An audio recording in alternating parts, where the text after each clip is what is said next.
क्या आप जानते हैं कि रामायण भारत का प्राचीन इतिहास और दुनिया के सबसे बड़े रहस्यों में से एक बरम्यूडा ट्रायंगल का आपस में कोई संबंध हो सकता है? ये प्रश्न इतना ही रोमांचक है जितना इसका जवाब। आज हम इस वीडियो में ये जानेंगे कि क्या सच में रामायण के कुछ घटनाओं का संबंध बरम्यूडा ट्रायंगल से है या ये बस एक काल्पनिक कथा है। चलिए इस अद्भुत सफर की शुरुआत करते हैं।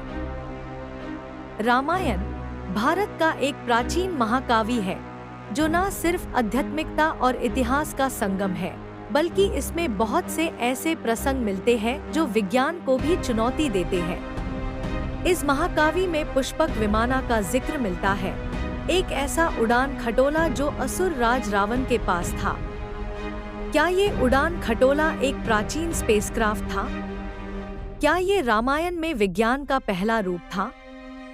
और ये ही प्रश्न हमारे आगे आता है जब हम बरम्यूडा ट्रायंगल के रहस्यों की बात करते हैं। बरम्यूडा ट्रायंगल, जो अटलांटिक ओशन के एक छोटे से हाइस में स्थित है, हमेशा से एक अजीब रहस्य रहा है। ये जगह इतनी प्रसिद्ध है क्योंकि यहाँ से कई जहाज और हवाई जहाज बिना किसी निशान के गायब हो गए हैं। लोग कहते हैं कि ये जगह सुपरनैचुरल पावर्स या एलियंस का घर है, पर कुछ लोगों का मानना है कि ये प्राचीन भारत के कुछ अंशों से भी जुदा हो सकता है। क्या आपको पता है, कुछ ऐसे सिद्धांत हैं जो कहते हैं कि रामायण के समय का विज्ञान इस बरम्यूडा ट्रायंगल के पीछे का कारण हो सकता है। कुछ प्राचीन विद्वानों का मानना है कि बरम्यूडा ट्रायंगल एक प्राचीन स्टार गेट हो सकता है जो भारत के ऋषियों और देवताओं के द्वारा बनाया गया था। रामायण में हम देखते हैं कि रावण के पास एक विशेष शक्ति थी जो उससे यहाँ से वहाँ ले जा सकती थी, जैसे पुष्पक विमाना। क्या ये स्टार गेट के रूप में ही छुपा हो सकता है? और क्या ये स्टार गेट बरम्यूडा ट्रायंगल के रहस्य को समझा सकता है? क्या ये एक ऐसी ताकत थी जो समय के साथ गायब हो गई, पर अपने पीछे एक अनजान ऊर्जा छोड़ गई? हमारा इतिहास सिर्फ रामायण तक सीमित नहीं है, बल्कि विमानिका शस्त्रा जैसे ग्रंथों में भी प्राचीन भारत के उड़न यंत्रों का वर्णन मिलता है। विमानिका शस्त्रा के अनुसार भारत के प्राचीन ऋषियों के पास ऐसे यंत्र थे जो आकाश में उड़ सकते थे। ये ग्रंथ यंत्रों के डिजाइन, गति और तकनीक को डिटेल में वर्णन करता है।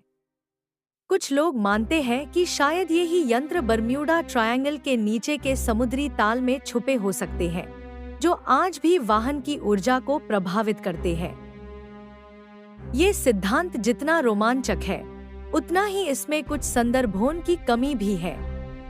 कई साइंटिस्ट्स का मानना है कि बरम्यूडा ट्रायंगल के पीछे के रहस्यों का कारण सिर्फ मैग्नेटिक फील्ड्स और जियोलॉजिकल चेंजेस है, जिससे कंपास और नेविगेशन सिस्टम्स प्रभावित होते हैं।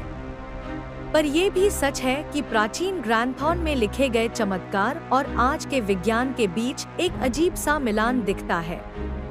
क्या ये सिर्फ काल्पनिक रचनाएं हैं या सच में प्राचीन भारत में ऐसे वैज्ञानिक तकनीक थी जो हम आज समझ नहीं पा रहे?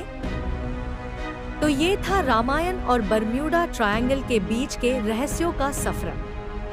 ये सच है कि हम पूरी तरह से इस संबंध को साबित नहीं कर सकते, पर इतना जरूर है कि रामायण जैसे ग्रंथ हमें प्राचीन भारत के ज्ञान और विज्ञान की झलक देते हैं, जो आज भी हमारे लिए एक रहस्य है।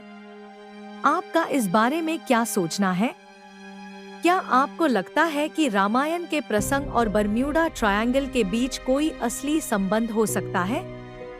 नीचे कमेंट में जरूर बताएं।